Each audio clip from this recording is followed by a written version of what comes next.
So we are in chapter 5 of Afternoon on the Amazon.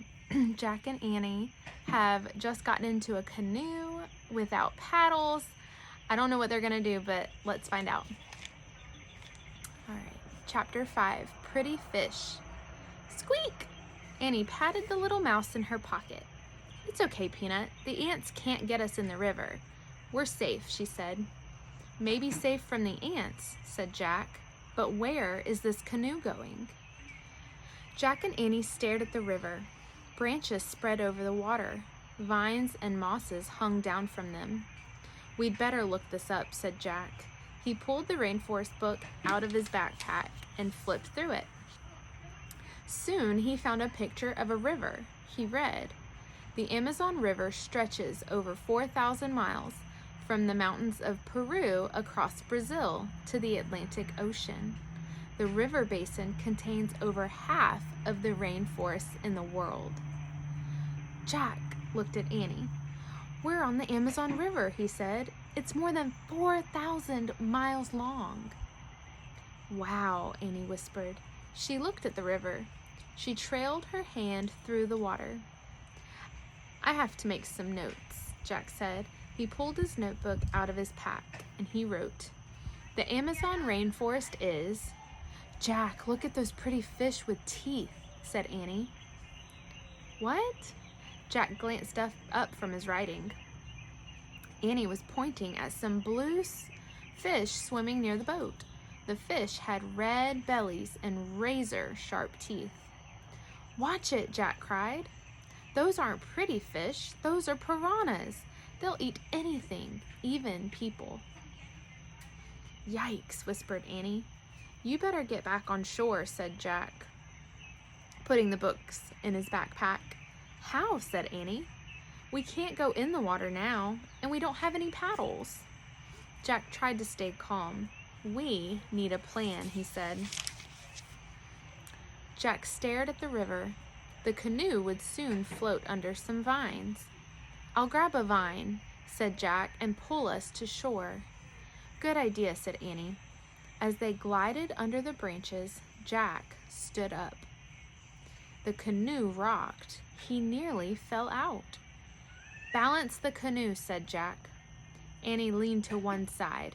Jack reached. Oh, but he missed. The canoe floated under more branches. Jack reached for another thick vine. He grabbed it. It was cold and scaly, and it wiggled and it jerked. Do you have an idea of what he might have grabbed? Let's see. A snake. Oh my goodness.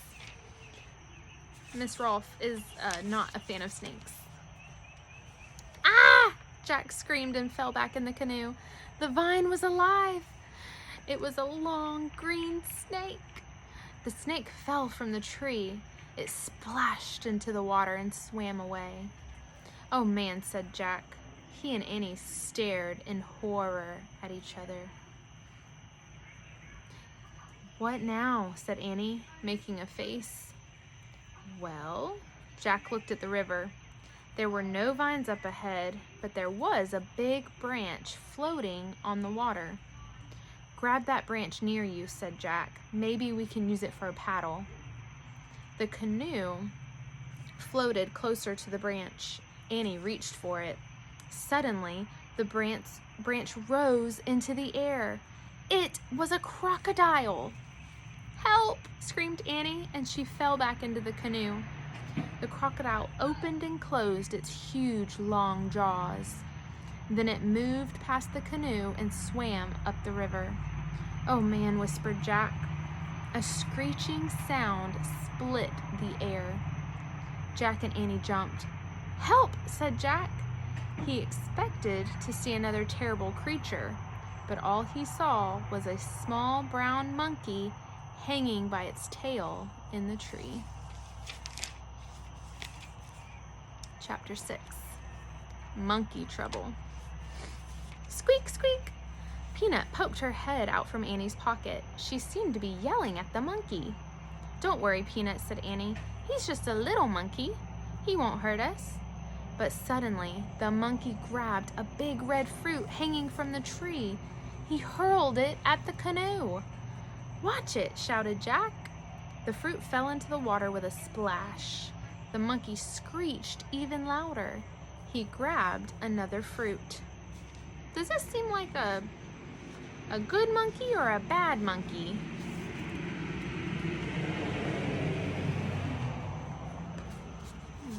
He's being kind of naughty. "Don't throw things at us," shouted Annie. But the monkey hurled the red fruit right at them. Jack and Annie ducked again, and the fruit splashed into the water. "Stop that," Annie shouted. But the monkey only waved his arms and screeched again. "Oh, brother," said Jack, "I don't believe this."